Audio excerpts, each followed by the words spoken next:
Ainda o pranto das vítimas não secara os olhos e os efeitos trágicos dos acontecimentos nem sequer diminuíram, e as contribuições da solidariedade eram desviadas para fins ignóbeis, enquanto os sofredores observavam a indiferença com que eram tratados, relegados à própria sorte, após a tragédia que sofreram. As praias de diversos países do Oceano Índico estavam juncadas de cadáveres. Dezenas de milhares jaziam sobre os escombros das frágeis construções destruídas, e a insensatez turística já planejava novos pacotes para outros paraísos e lugares de lazer e perversão que não foram danificados. Só lembrando, isso aqui é a continuação, né, de um. Ele está descrevendo tragédias, né, e é um tsunami, né, que aconteceu naquela área da Ásia. Né? Felizmente, mulheres e homens nobres, organizações e entidades humanitárias sensibilizaram-se com a dor do seu próximo e acorreram com generosidade, oferecendo alguns recursos que podiam diminuir o desespero das vítimas, dos sobreviventes que tinham necessidade de reconstruir os lares e continuar as experiências humanas. O espetáculo espiritual nas regiões atingidas, no entanto, era muito grave. De igual maneira, em razão da decomposição dos cadáveres humanos e de animais outros, e da ausência de água potável, era grande a ameaça do surgimento de epidemias, e os espíritos, abruptamente arrancados do domicílio orgânico, vagavam perdidos e desesperados pelas áreas onde sucumbiram, transformadas em depósitos de lixo e de destroços. Numa noite sem término, pesada e ameaçadora. Os gritos de desespero, os apelos de socorro e os fenômenos de imantação com outros desencarnados infelizes constituíam a geografia extrafísica dos dolorosos acontecimentos. Silvio, deixa eu só fazer um comentário sobre esse trecho. Né, quando ele falou aqui que, né, e os espíritos abruptamente arrancados do domicílio orgânico, né, vagavam perdidos e desesperados. Eu me lembrei tem um livro do Kardec que se chama Céu e Inferno. E a segunda parte, a primeira parte, ele é mais fazendo uma ligação com esse céu e inferno católico, né? É uma pegada. E na segunda parte, eu acho a melhor parte do livro, eu pessoalmente, né, Ismael, que é uma parte onde são há descrições de vários espíritos contando como que foi o seu despertar no mundo espiritual. Então, basicamente, toda a segunda parte só tem um comecinho que o Kardec fala e depois só são espíritos contando como que foi o despertar. E o que acontece? Né, algo que aqui a gente já sabe, quanto mais apegado, quanto mais ligado à matéria, sem refletir na vida após a morte, na, é, na existência do espírito, então, o processo do desencarne é sempre mais difícil. E aí se soma quando é uma morte abrupta. Né? Então, quando vai e tem um acidente, é algo que para esses espíritos é muito difícil, porque eles ainda estão muito ancorados na matéria. Então é algo para eles custoso esse desligar da matéria e o despertar no mundo espiritual, sabe? E aí só para finalizar, tem um livro do André Luiz que se chama Sexo e Destino. E que tem uma parte em que uma moça, uma jovem, ela é atropelada e é levada assim, e a espiritualidade os mentores sabiam que ela ia desencarnar. E aí os mentores fizeram o possível para que ela não desencarnasse logo, que ela demorasse ainda alguns dias, mesmo que em sofrimento, eles procurando desligá-la do corpo físico, para que houvesse tempo para que o próprio espírito fosse se acostumando com a ideia de que não ficaria mais no corpo, sabe? Então, essa frase me lembrou essas ideias. E esse processo do desligamento, né, digamos assim, natural, do meu ponto de vista, lógico, né, é uma coisa de extrema caridade que o alto promove para quem está encarnado. Porque eu já vi alguns relatos, né, desses desencarnes abruptos, em que o desenlace é feito sem qualquer preparação, sem qualquer interferência de espíritos bondosos, né, no caso, e que o espírito praticamente enlouquece com o choque assim, o choque de realidade que ele tem. E isso é muito complicado. Então, quando você lê num livro, né, toda uma preparação para o desencarne, que os mentores se aproximam e gradativamente vão fazendo o desligamento do corpo espiritual, do corpo físico, para mim isso é um momento de caridade, sim, indescritível do alto por nós que estamos encarnados.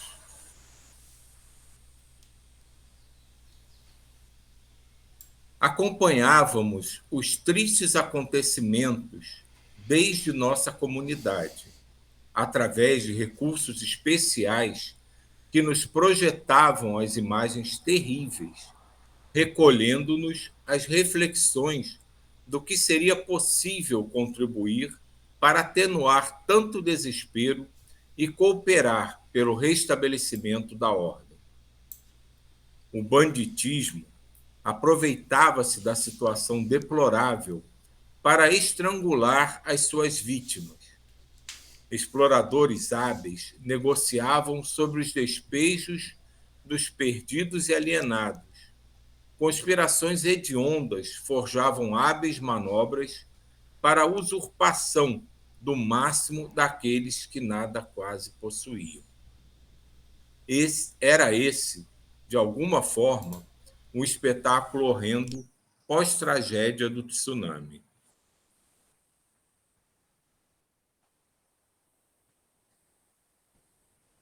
No dia seguinte, deveríamos reunir-nos com os organizadores da jornada, a região conflagrada, de modo a tomarmos conhecimento dos serviços de emergência a serem realizados. Amanhecera de forma esplêndida, com o céu azul turquesa nimbado de suave claridade que iluminava toda a nossa comunidade. Silvio, deixa eu também só fazer um comentário só para a gente lembrar, e quem não viu antes, é que o Manuel Filomeno de Miranda, ele se ligou a um grupo internacional que vai auxiliar essa tragédia que aconteceu, né? E aí nos faz ver que, igual essas organizações, Médicos Sem Fronteiras, né, a Cruz Vermelha, existe no plano espiritual também, né? Então é só uma lembrança, o que está acontecendo, porque ele está participando. Então ele vai contar esse trabalho de auxílio lá. É, e só lembrando, né, que tudo que a gente vivencia encarnado é, como se diz, né, grosseiramente, a cópia mal feita, né, do que é vivenciado no mundo espiritual. E da mesma forma que nessas grandes tragédias as populações de vários países se unem para tentar auxiliar, no mundo espiritual acontece a mesma coisa, né? As várias comunidades espirituais se interligam para que o auxílio numa situação dessa, de grande comprometimento, talvez kármico até, o necessário à transição planetária, o máximo de ajuda possível possa ser levado a esses espíritos que foram submetidos a esse momento abrupto na sua existência, né?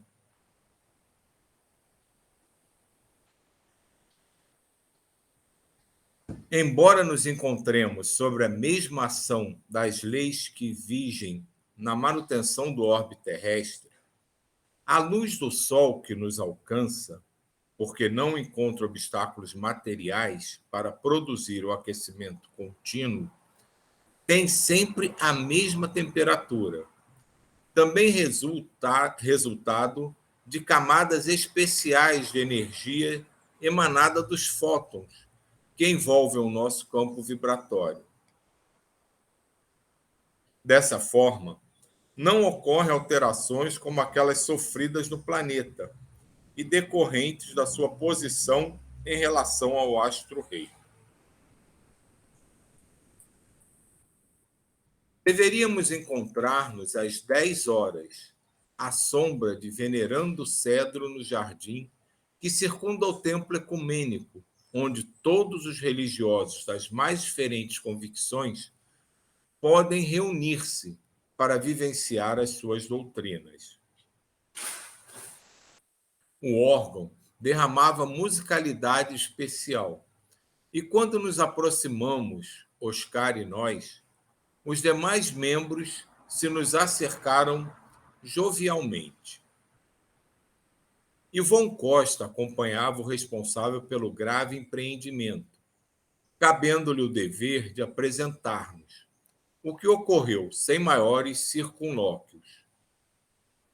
Temos o júbilo, começou o amigo, de pôr-vos em contato com o nosso benfeitor, que está encarregado de conduzir-nos aos labores terrenos.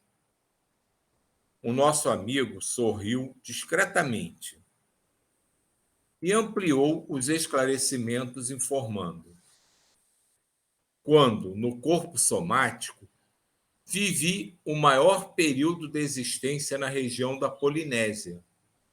Fiz parte dos conquistadores que, em nome da civilização europeia, se impuseram aos ilhéus de uma larga faixa dos mares do sul.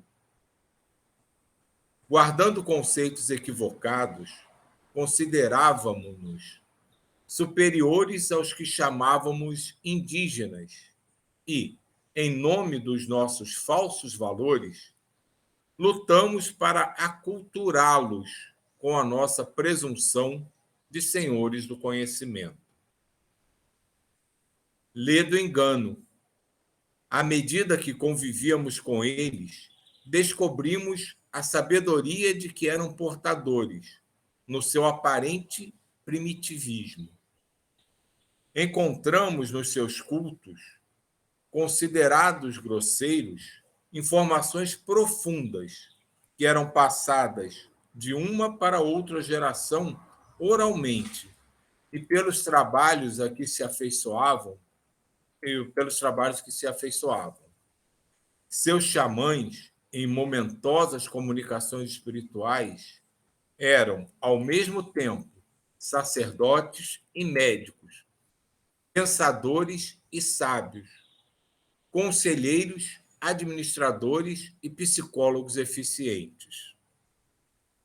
Essa visão é interessante, né? Porque como é difícil, né, uma sociedade que se acha superior reconhecer o valor, né, a contribuição de uma sociedade que ela considera imatura, não desenvolvida, socialmente inferior à dela, né? Então ele reconhecer isso, claro que não na época ele não reconheceu, né?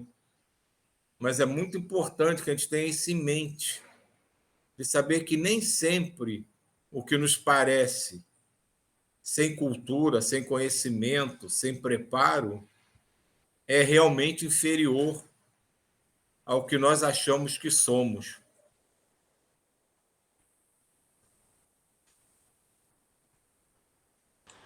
Isso tem relação também com a natureza, né, com os animais, com hoje o momento que a gente vive de achar normal comer, né, os animais e tudo. É uma questão, né, que futuramente a gente vai olhar e falar, nossa, como a gente era primitivo.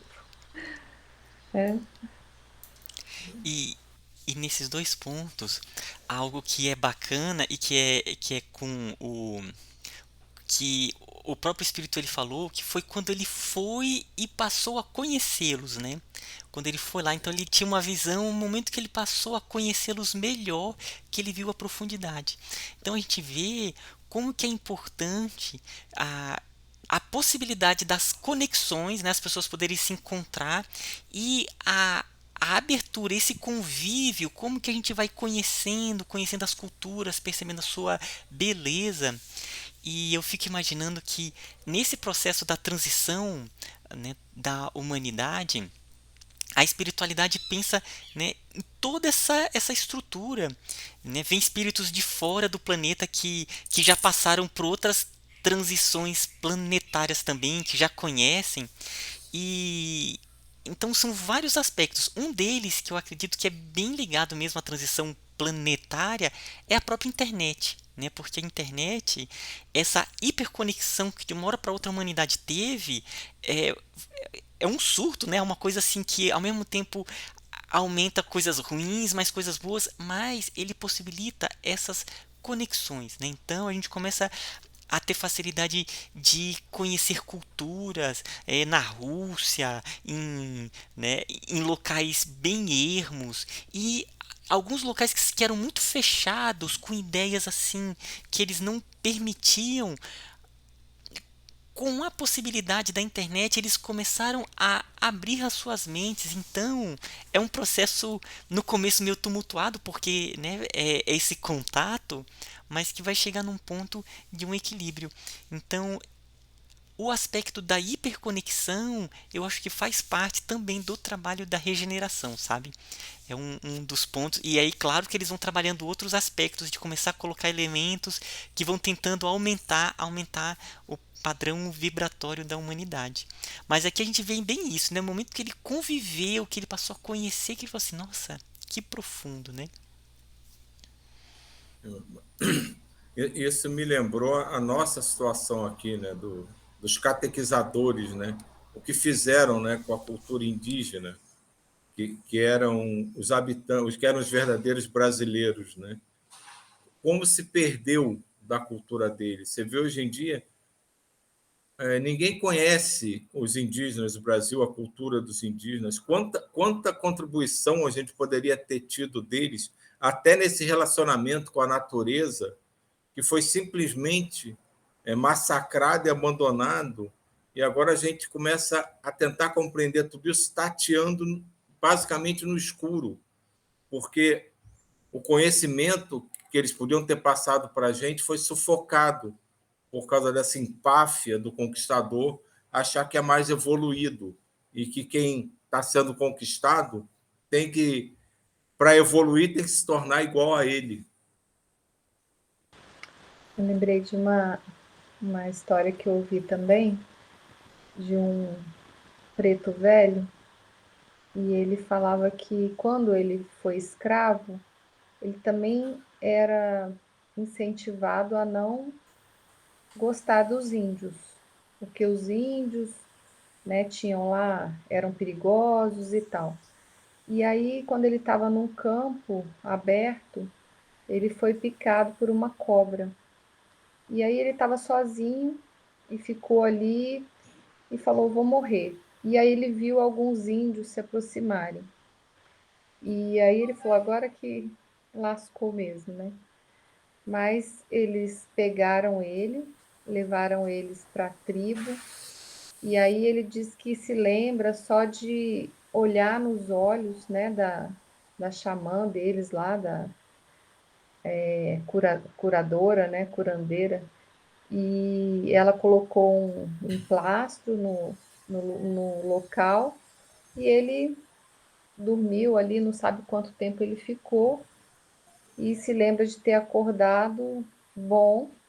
E aí os índios levaram ele de volta e deixaram no mesmo lugar que ele estava antes. E aí ele fala que a relação dele com os índios mudou. Né? Que essa história, nossa, ela é linda. E, e é interessante, né? Porque ele em vida ele teve essa oportunidade, né? E aí muitos que não têm essa oportunidade, né? Por exemplo, né?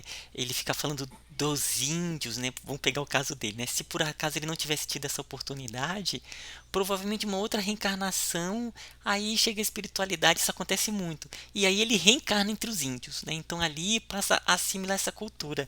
E assim que a gente vai, né? A reencarnação é uma forma também de conhecer novas culturas, né? A gente vai nascendo em diversas culturas e vai aprendendo e vai cada vez mais desenvolvendo a universalidade de pensamentos e de respeito. E esse caso do Preto Velho, ela foi linda. Aí eu vou também só contar um caso assim que, quando eu estava na graduação, eu fui participar de um projeto que a gente ia lá para a Amazônia, umas comunidadezinhas da Amazônia assim, sabe, de 10 casas no meio da Amazônia, para fazer como se fossem uns trabalhos para auxiliá-los. Gente, o que aconteceu foi exatamente o contrário que aconteceu, né? A gente, na verdade, aprendeu absurdamente mais e a gente acabou indo lá para auxiliar o que eles. Não, na verdade, essa aqui era a ideia, que meio que lá que a gente se organizou para isso, porque tínhamos uma determinada ideia, quando chegou lá, falou assim: não, esquece isso tudo, vamos fazer o que eles querem fazer aqui, né, na comunidade. Então acabou que a gente auxiliou eles a fazer e foi pra gente a experiência imensa, né? Então, esse contato é muito bonito, é muito enriquecedor. Mas essa questão você colocou, que é totalmente compreensível, né? Que ele poderia reencarnar no meio dessa comunidade mais primitiva e aí vivenciar aquilo tudo. Mas nos dias atuais, como essas comunidades já estão praticamente destruídas em alguns lugares, como os Estados Unidos, por exemplo, que já não existem mais os habitantes primitivos do lugar, praticamente, como isso pode ser feito? Só através de história? É uma boa pergunta, viu, Silvio? Eu acho que até o desenvolvimento do cinema, da internet, a gente vai se percebendo a profundidade dessas culturas também, né? Quando a gente vai assistir um filme que vai falar sobre os peles vermelhas, então a gente fala assim, nossa, que bonito, como eles eram sábios, né? Então acho que até uma forma que a espiritualidade vai trazendo informações de culturas que não existem mais, né? Do Egito, da Grécia, dos romanos. Então a gente vai assistindo, é como se fosse uma forma de mergulhar naquela egrégora e assimilar a profundidade dela, sabe? Então acho que é uma das possibilidades que a espiritualidade utiliza, da gente entrar e começar a perceber a profundidade dessas culturas. É igual a questão da guerra, né? Antes havia assim, antigamente havia uma romantização da guerra, né? Os homens queriam ir para a guerra. Isso começou a mudar na Guerra de Secessão. Por quê? Porque naquela época começaram a ter, já tinha desenvolvido, estava no começo a fotografia. Então, quando eles começaram a fotografar os horrores da guerra, começou a tirar um pouco esse romantismo do que era a guerra, sabe? Então, é uma forma de conexão de cultura, né? Você olha aquilo, é como se você entrasse naquela situação e falasse assim: gente, que coisa terrível. Então, acho que o cinema também auxilia um pouco, né? A arte, né? Concordo. O cinema, né? E a gente já comenta isso muito, né? Que muitas informações do mundo espiritual estão vindo por meios que não são espíritos, não tem ligação nenhuma com o espiritismo. E muito em função até do cinema. Tem filmes que você fica, caraca, parece um filme espírita isso aí, se você analisar por esse aspecto, né? Entendendo o que você está falando, é assim, vamos usar os meios que a gente tem agora, né?